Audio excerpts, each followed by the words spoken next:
যেই হচ্ছে আঞ্চলিক যে বৈষম্যটা হয়েছে, উত্তরবঙ্গের মানুষ মনে করছেন তারা এই বৈষম্যের হচ্ছে শিকার, এবং হচ্ছে কর্মসংস্থানের সুযোগ সৃষ্টি করা হয়নি, এবং উন্নয়ন হচ্ছে শহরকেন্দ্রিক উন্নয়ন হয়েছে, যে উন্নয়নের যে বিকেন্দ্রীকরণ সেটা ঘটেনি বলেই উত্তরাঞ্চলের মানুষ মনে করছেন, রাজশাহীর মানুষ সেটি মনে করছেন।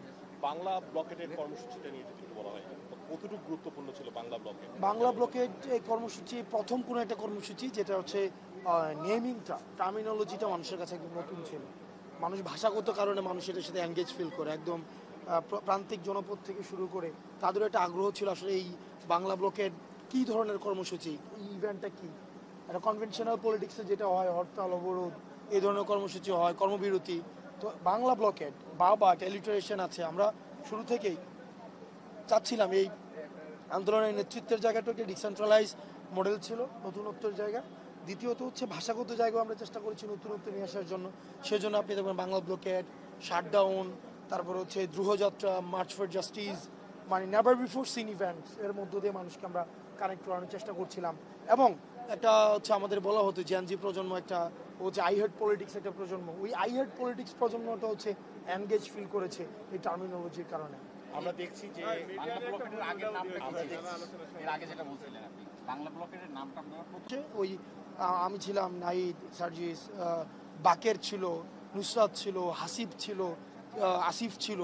আমরা যে আগামীকাল কর্মসূচি কী দেওয়া যায়, কারণ কর্মসূচির মধ্যে নতুনত্ব থাকা উচিত, তখন প্রস্তাব ছিল। কেউ বলছিল অবরোধ, কেউ বলছিল অবরোধটাকে একটু মানে নতুন কিছু একটা দেন। হচ্ছে ওই আলোচনার মধ্য দিয়ে হচ্ছে বাংলাদেশ ব্লকেট ইনিশিয়ালি নামটা সিলেক্ট হয়েছিল, বাংলাদেশ ব্লকেট। পরে সেটাকে যেন উচ্চারণ খুবই হচ্ছে সহজ হয়, সেই জন্য আমরা বাংলা ব্লকেটে হচ্ছে নিয়ে যাই, যেন একটা এলিটারেশন থাকে বাবা। আচ্ছা, একটা গুরুত্বপূর্ণ প্রশ্ন।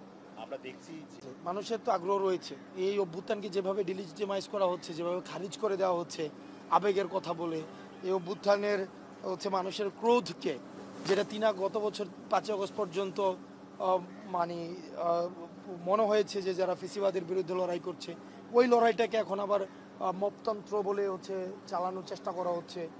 এই যারা বিপ্লব করেছে তাদেরকে হত্যা করার একটা গ্রাউন্ড ক্রিয়েট করা হচ্ছে, হত্যাযোগ্য করে তোলা হচ্ছে, তাদেরকে অপরাধী হিসেবে তৈরি করার জন্য মিডিয়া দিয়ে সম্মতি উৎপাদন করা হচ্ছে।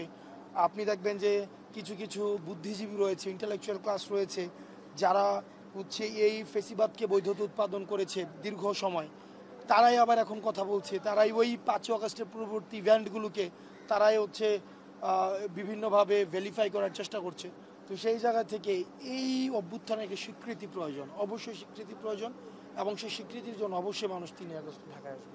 কিছুই নাই, বসুন্ধরার যে মিডিয়া যারা রয়েছে তারাও তো আপনি দেখেছেন 3 আগস্টে আপনার বসুন্ধরা মিডিয়ার মালিক কিভাবে বলেছিলেন যে এই সন্ত্রাসী কার্যক্রমকে তারা রুখে দেবে এবং হাসিনার হাতকে শক্তিশালী করবে। তারাই তো হচ্ছে গোলটেবিল কনফারেন্সের মধ্য দিয়ে, আপনি তো বিভিন্ন মিডিয়ার, এই শুধুমাত্র বসুন্ধরা না, বসুন্ধরা ছাড়া আরও অনেকগুলো গ্রুপ রয়েছে, অলিগার্ক শ্রেণী রয়েছে, তারাই হচ্ছে মূলত বাংলাদেশের রাজনীতিটাকে নিয়ন্ত্রণ করে। ধরেন আজকে আমি আছি, আমার বিরুদ্ধে কয়েকদিন পর দেখবেন যে বিভিন্নভাবে ভেরিফাই করার এক প্রচেষ্টা চালাবে, ক্যারেক্টার অ্যাসোসিয়েশন করা হয়। আপনি দেখবেন একটা খুবই একটা স্ট্র্যাটেজিটা খুবই মানে প্যাটার্নটা সেম, বসুন্ধরা মিডিয়ার একটা প্যাটার্ন খুবই সেমভাবেই হচ্ছে একটা আরেকটা 1/11 ঘটানোর একটা হচ্ছে প্রেক্ষাপট তৈরি করছে, যে প্রেক্ষাপটের মধ্য দিয়ে তারা দেখবেন এই অভ্যুত্থানকে কীভাবে হচ্ছে প্রশ্নবিদ্ধ করা যায়, তারা হচ্ছে কীভাবে অভ্যুত্থানের নেতৃত্বকে প্রশ্নবিদ্ধ করা যায়, এবং তারা হচ্ছে তারা দেখবেন বিএনপির যারা সিনিয়র নেতৃবৃন্দ ছিল, আপনার তারেক জিয়া সাহেব ছিলেন, তারপর হচ্ছে দেশনেত্রী বেগম খালেদা জিয়াকে নিয়ে 5 আগস্টের পূর্বে কিভাবে হচ্ছে ভেরিফাই করতো, কিভাবে আপনার তারেক জিয়াকে নিয়ে দুর্নীতির অভিযোগ, এবং বলতো যে বিদেশে বসে হচ্ছে আপনার হচ্ছে দেশ বিরোধী চক্রান্তে লিপ্ত। আবার ওই মিডিয়াটা 5 আগস্টের পরেই কিন্তু আবার তারেক জিয়াকে মহান বানানোর ভূমিকা নিয়েছে। অর্থাৎ এই মিডিয়াটা, বিশেষ করে এই বসুন্ধরার এই মিডিয়াটা, এটার হাত থেকে যদি আপনি, এটা একটা মাফিয়াতন্ত্র তৈরি করেছে, একদম স্ট্রেইট ফরওয়ার্ড, ফ্র্যাঙ্কলি স্পিকিং, এটা একটা মাফিয়াতন্ত্র তৈরি করেছে। এবং এই মাফিয়াতন্ত্র রাজনীতিবিদরা যদি সচেতন না হয়, আজকে আপনাকে হিরো বানাচ্ছে, পট পরিবর্তন হলে আবার আপনাকে ভিলেন বানাবে।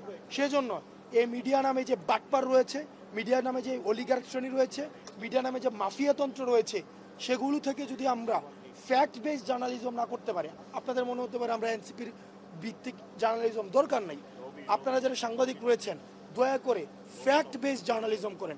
আমি যদি অপরাধী হয়ে থাকি, তথ্য প্রমাণ সহ কোনো অভিযোগ থেকে থাকে, সেগুলো হচ্ছে ফ্যাক্ট বেসড প্রকাশ করুন।